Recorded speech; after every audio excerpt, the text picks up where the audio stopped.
25. Je viens d'avoir 24 ans. Mais aujourd'hui, je suis en train d'enterrer ma mère. Ça m'a fait assez bizarre d'apprendre sa mort le jour de mon anniversaire. Je n'étais pas triste. Nous n'étions plus très proches, depuis mes 16 ans, lors de l'élection de Benjamin Millepied. Elle avait voté pour lui et lui vouait une adoration sans limite. Je n'ai pas compris et je me suis cassé. Un des avantages de notre nouveau régime est la multitude de petits boulots disponibles et un quotidien plus facile pour les jeunes. J'ai roulé ma bosse pour payer mes études d'électricien et mon loyer. Et aujourd'hui, je me tenais devant sa pierre tombale. Excusez-moi, vous êtes Jean-Claude Myrtille Framboise? En effet, oui. Drôle de nom, n'est-ce pas? Mon grand-père Stéphane Myrtille trouvait amusant de se marier avec une framboise. C'est l'héritage familial. Et en fait, non. Condoléances. Maître Arlite, je suis le notaire de votre mère Alice Myrtille Framboise. Pouvons-nous discuter? Bien sûr, oui. Alors votre mère ne vous laisse pas vraiment grand-chose. Son compte en banque suffira pour les frais d'enterrement, il vous restera près de 2000 rep francs. Mais ce qui va vraiment compter, c'est cette lettre. Selon elle, il était très important que vous la lisiez. Elle a souvent failli vous l'envoyer, mais elle a toujours eu peur des conséquences. Mais je pense que le choix est vôtre. La voulez-vous? J'ai le choix, vraiment. C'est bien rare. Chut, et on pourrait nous entendre. Donnez-la toujours, je peux quand même lire ses excuses. Mon cher Jean-Claude, tu es parti il y a déjà 4 ans. Toi et moi savons bien la raison. Benjamin Millepied. Je me souviens quand tu as déchiré les affiches de campagne que je mettais dans la maison. Si tu avais su la raison de mon attachement pour lui, peut-être aurais-tu compris. Mais j'étais bien trop lâche pour te le dire. J'écris cette lettre, mais je ne sais même pas si j'arriverai à te l'envoyer. Il y a près de 20 ans, j'étais encore jeune, intrépide et totalement inconsciente. Je participais à tant de fêtes étudiantes. J'ai fait beaucoup de rencontres cette année-là. J'ai traîné surtout du côté des étudiants de la faculté de droit de Lyon. Je fus en couple avec l'un d'eux pendant près de 3 mois. Un record pour moi à cette époque. Puis je l'ai quitté. Quand j'appris que j'étais enceinte, il était beaucoup trop tard. Et j'étais beaucoup trop fier pour retourner auprès de lui. Je t'ai élevé seul en te disant que ton père était mort peu après ta naissance. Un mensonge, bien entendu. Mais aujourd'hui, je te dois une vérité. Cet étudiant en droit est toujours vivant. Mais il te sera inaccessible. Ton père, j'en suis certaine, est Benjamin Millepied. Voilà, c'est couché sur le papier, j'ai déjà envie de déchirer la lettre. Mais bon, sache que je suis désolé de toutes ces cachotteries et que je te souhaite le bonheur dans ce nouveau monde que ton père a créé.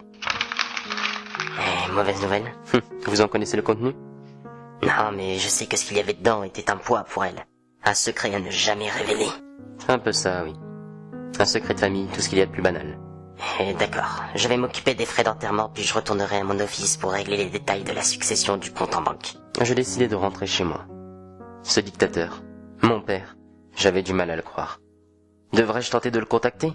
Devrais-je aller sous sa fenêtre et crier « Papa !» Hé, JC, tu me payes un café? Oh, Clément, mon clochard préféré. Non, j'ai besoin de calme. Pas aujourd'hui le café. T'as pas l'air dans ton assiette, mon gars. Allez, paye-moi un café, je vais te faire oublier tes soucis comme une prostituée parachienne. Enfin, presque. Clément fut selon lui un chercheur dans le domaine de l'électromagnétisme, puis un jour il décida de parcourir les chemins et devint un vagabond qui crachait le plus souvent sous ma fenêtre. Un soir, alors que je fumais ma clope, je commençais à discuter avec lui. Depuis, quand je le pouvais, je lui payais à boire et à manger. Allez Clément, monte à la maison, t'as gagné ton café. Waouh, c'est un beau bordel ici. Tu sais ce que ça veut dire? Ça veut dire que ta copine Julie n'est pas venue depuis longtemps. Tu fais le ménage que quand elle vient, hein? C'est totalement vrai. Allez, raconte-moi tes mœurs. Ma mère est morte hier. Merde. Moi je dis que t'as besoin de quelque chose de plus fort que le café, hein. Sûrement, mais j'ai plus rien. Depuis ta dernière visite, si je me souviens bien. Certes. Mais là n'est pas la question. Tu as de la chance. Regarde ce par-dessus miteux. Il a l'air pourri, mais en fait c'est un par-dessus magique. Regarde. Tada! Une bouteille de Côte du Néorone. Allez, sors ton verre. Je lui racontai l'enterrement de ma génitrice, mais je ne réussis pas à lui dire pour la lettre. Quand il partit, je m'affalai sur mon canapé. J'avais un père, un vrai.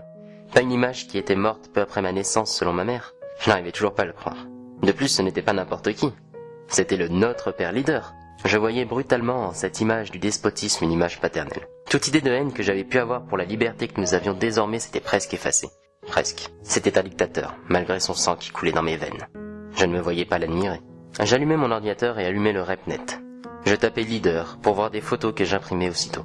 Je nous cherchais des ressemblances. Le nez, le front. Il y avait bien quelque chose. Me rappelant un vieux film interdit depuis, je voulus taper leader, tu es mon père. Mais une mauvaise manipulation de mes doigts engourdis par l'alcool me fit rechercher leader, tué. La recherche me dit bien entendu qu'il n'y avait pas d'occurrence possible. Bien entendu. Qui penserait à tuer le leader? 2025. Notre père leader. Lyon, Conseil des Mille Oreilles. Oreille supérieure. Puis-je vous voir, j'aimerais enregistrer un 10-2. 10-2. Potentiel activiste. Ça faisait un moment. Vous avez le dossier? Oui, voici le CD avec notre dossier d'un enregistrement des 1000 yeux. Chut. Et on pourrait nous entendre. Comme vous le voyez, il lui a remis un message qu'il jette après l'avoir lu. J'ai demandé à ce qu'on essaye de le récupérer. Voici la suite. Un secret à ne jamais révéler. Ça peut vouloir dire plein de choses. Oui, mais c'est quand même louche. Mais ce qui nécessite la mise en place d'un dossier, ce sont ses recherches RepNet d'il y a 4 heures. Il a fait de nombreuses recherches sur le leader et l'une de ses recherches est tuer leader. N'enregistrez pas encore le dossier. J'aimerais en savoir plus sur lui et je pense qu'il pourrait avoir son utilité. J'appellerai d'abord le Conseil des 1000 mains. 2025. Notre père leader.